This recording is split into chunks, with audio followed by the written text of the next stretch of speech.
આપણે બધા જાણીએ છીએ કે ડીપ ડિપ્રેશનના લીધે કચ્છમાં ખૂબ વરસાદ છેલ્લા 3 દિવસથી પડી રહ્યું છે. અત્યારે પણ આ જે ડીપ ડિપ્રેશન છે એ કચ્છની નોર્થ ઇસ્ટર્ન બોર્ડર ઉપર છે અને આજ રાત સુધીમાં એ ક્રોસ કરીને ભુજથી નલિયા તરફ ક્રોસ કરીને અરેબિયન સી તરફ જશે.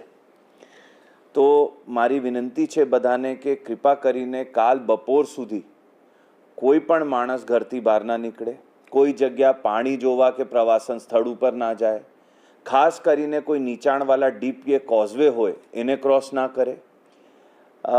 ખૂબ જ ભારે વરસાદની આવનાર 24 કલાક માટે કચ્છની આગાહી છે અને પોતાના પરિજનોની, ખાસ કરીને જે યુવાનો છે એની સુરક્ષા જાળવે એના માટે ખાસ ઘરની અંદર રહીએ. આપણે કોઈ જગ્યા, ફરી કહું છું, પાણી જોવા કે કોઈ પ્રવાસન સ્થળ ઉપર જોવા ના જાય અને કોઈ જગ્યા જ્યાં ડીપ કે કોઝવે હોય, જેને અહીંયા લોકલી પાપડી કહીએ, એમાં ખાસ કરીને કોઈ ના જાય એવી મારી બધાને વિનંતી.